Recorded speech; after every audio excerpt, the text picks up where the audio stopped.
আর ক সপ্তাহ পরেই পবিত্র ঈদুল আজহা। ঈদুল আজহাকে কেন্দ্র করে সারা দেশেই কোরবানির পশু মোটাতাজাকরণ করা হচ্ছে।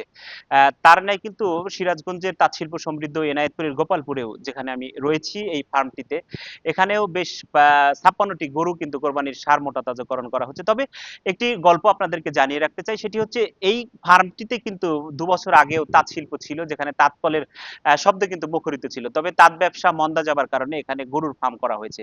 চলুন এই ফার্মের মালিক যিনি রয়েছে তার সাথে কথা বলি এবং বিস্তারিত জানা যাক আসলে তাঁত কারখানায় কেন গরুর ফার্ম? আসলে এখানে যে গরুর খামারটি দেখতে পাচ্ছেন, এটি আসলে ২ বছর আগেও এটা একটা তাঁত শিল্প ছিল বা তাঁত কারখানা ছিল। কিন্তু দীর্ঘদিন পরিত্যক্ত অবস্থায় ছিল। কিন্তু তাঁত শিল্পের যে বর্তমান যে করুণ অবস্থা, এটা অনেকটাই বিলুপ্তির পথে। তো আমি মনে করি যে যদি সরকার যদি তাঁত শিল্পের উন্নয়নের জন্য যদি একটু সুদৃষ্টি দেয়, তাহলে একদিক থেকে তাঁত শিল্পও যেমন এগিয়ে যাবে, আর আমরা যারা এই পশুপালনের দিকে যারা ঝুঁকছি, এদিক থেকেও আমরা এগিয়ে যাব। তো সব মিলিয়ে যদি আমরা এই গ্রামীণ অঞ্চলে যদি তাঁত শিল্প এবং আহ, পশুর খামার, এই সব দিক থেকে যদি আমরা এগিয়ে যেতে পারি, তাহলে আমার মনে হয় যে সবাই মিলে একসাথে কাঁধে কাঁধ মিলিয়ে আমাদের দেশটা সামনের দিকে এগিয়ে যাবে। আছে হলো বাহামা আছে, মুন্ডি আছে, আবার এই আপনার শাহিওয়াল আছে, আরো দেশি জাতীয় গরু আছে অনেক। আমাদের এখানে গরু ৫৬টি গরু। আমরা সকাল থেকেই এই গরুর পিছেই সময় দেই, কাজ করি। আমরা গরুগুলা খাবার খিলাই, ভুসি, খোল, নালি, বিট লবণ, ছোলার ভুট্টা, খেসারি, অ্যাঙ্কার, খুদের ভাত, আর জমিতে কাঁচা ঘাস আছে, সেই কাঁচা ঘাসগুলা খিলাই।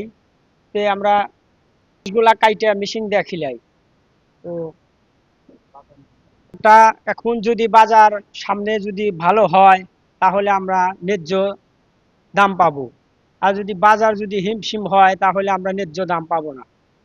আমরা সরকারের কাছে আবেদন, নতুন সরকার, ওনার কাছে আবেদন যে বাজারটা জানি ভালো হয়, ভালো হইলে আমরা ন্যায্য দাম পাবো।